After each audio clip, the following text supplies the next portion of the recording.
I've had many leading experts on this show, including Matthew Walker, and they've all said the same thing about sleep. They've said it's the biggest positive investment you can make in your own performance. You can have the best strategy in the world, but if you're consistently tired, poor decision-making will follow and eventually cause other things to fail in your life. So if you're looking to optimize your recovery, you should start looking at what you're sleeping on. Our sponsor, Helix, makes high-quality mattresses tailored to your body. It doesn't matter if you run hot, sleep on your side, or need something firm. Helix has a mattress for you. And I asked them recently to send one to a member of my team, and Juan received it. And we travel a lot, so when he's home, quality sleep really matters. And he told me he's getting the best sleep of his life.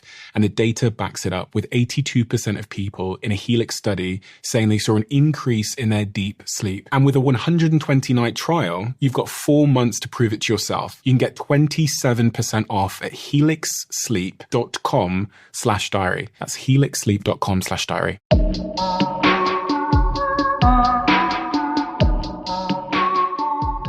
Every single year, I set myself the same goal in February. And the goal is simple. It's to get in good physical shape. And every year, thankfully, I achieve that goal until September.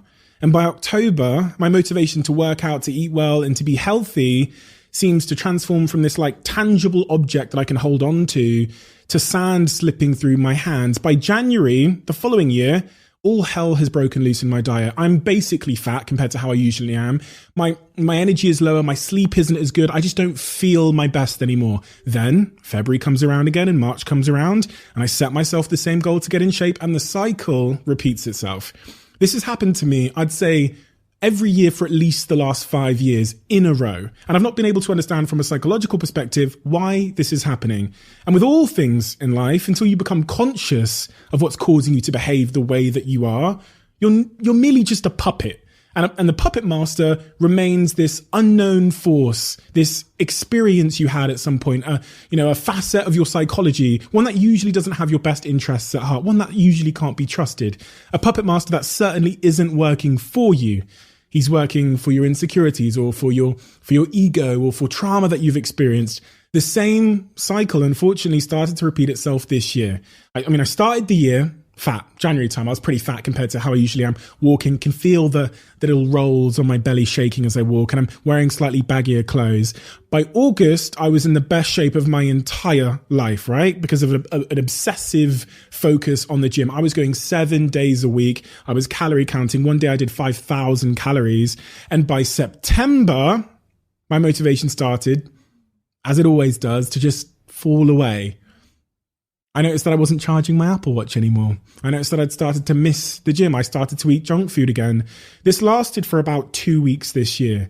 But this time, I started to be a bit more conscious about it. I told myself what I was doing. And I started examining my own psychology and literally saying to myself, Steve, you're doing it.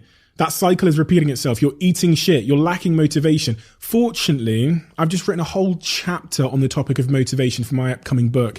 So because of the research that I had to do to write that chapter, I understand the psychological principles and the forces at play that make someone motivated or unmotivated. And armed with that and my own sort of critical self-analysis, which I attained from being more conscious about what I was doing, the fact that I was eating junk food and I could feel my motivation waning, I finally understood why this is happening to me.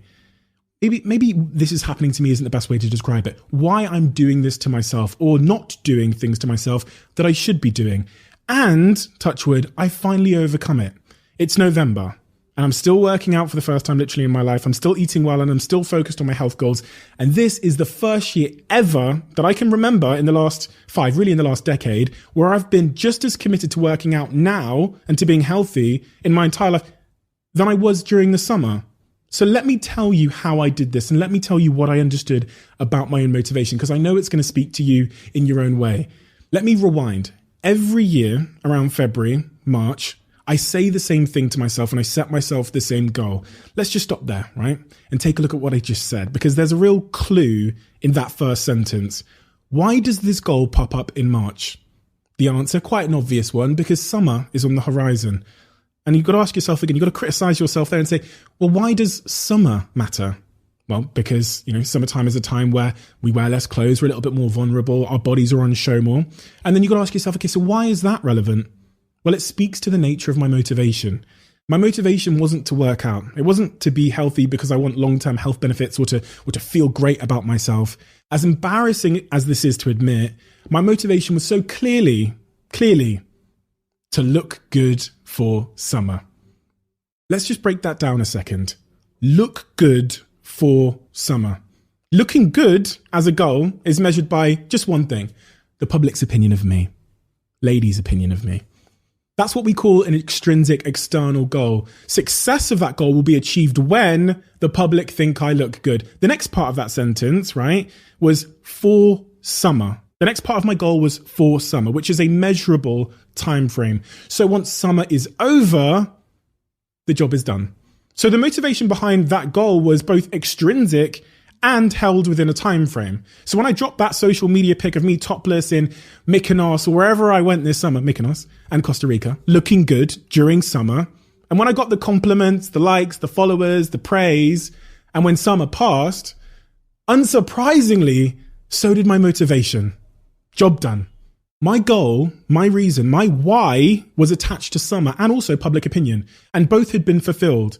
So as I pulled into October and I tried to find the motivation to go to the gym, it was gone. Going to the gym suddenly felt so pointless to me, and I had no idea why. It just did.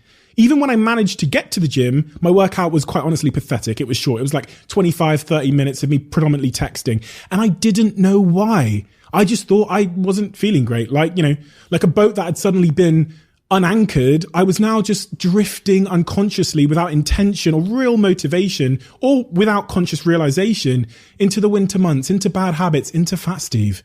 And the minute I realized this year, I was able to completely reset and sort of re-anchor my motivation into things that were intrinsically internally motivating and without timeframes. I set myself the goal of going to the gym just because it makes me feel great and because of the energy it gives me and the positive impact it has on my sleep. And because, you know, I love showing myself how self-disciplined I am.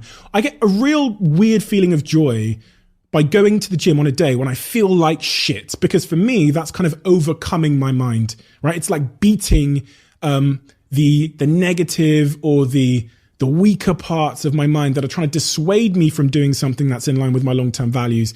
And honestly, also, people don't like to say this, but the positive impact it has on my sex life. I don't know really how to say this without sounding like a fucking dick, but I have never been better in bed.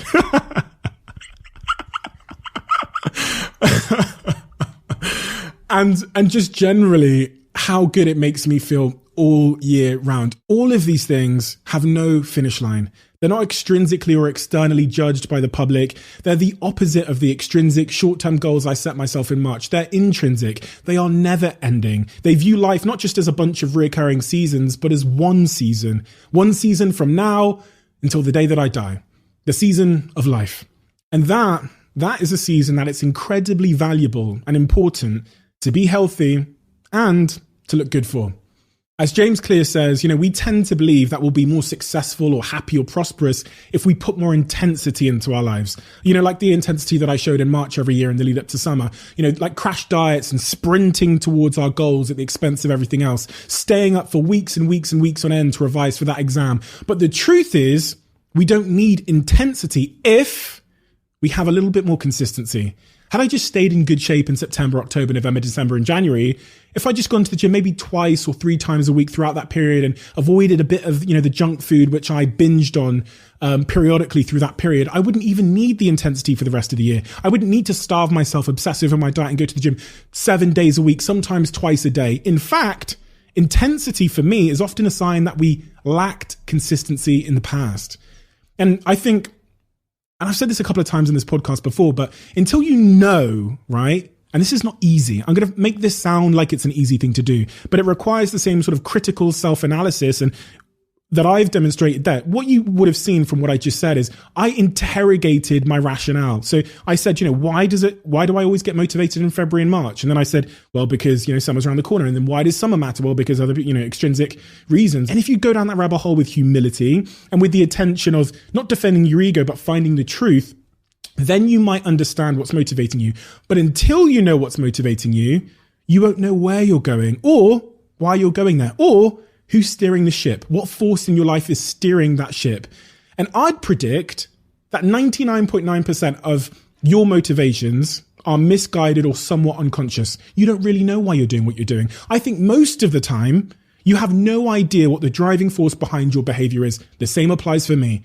But until you do, until you have the self-awareness and that humility you need to interrogate your thinking and the lack of ego to identify why you're doing what you're doing, whether it's superficial, driven by insecurities from your childhood because you're seeking validation like I was, or other, you will never actually be in control of your life. Something else is. And if your goals are extrinsic, someone else is.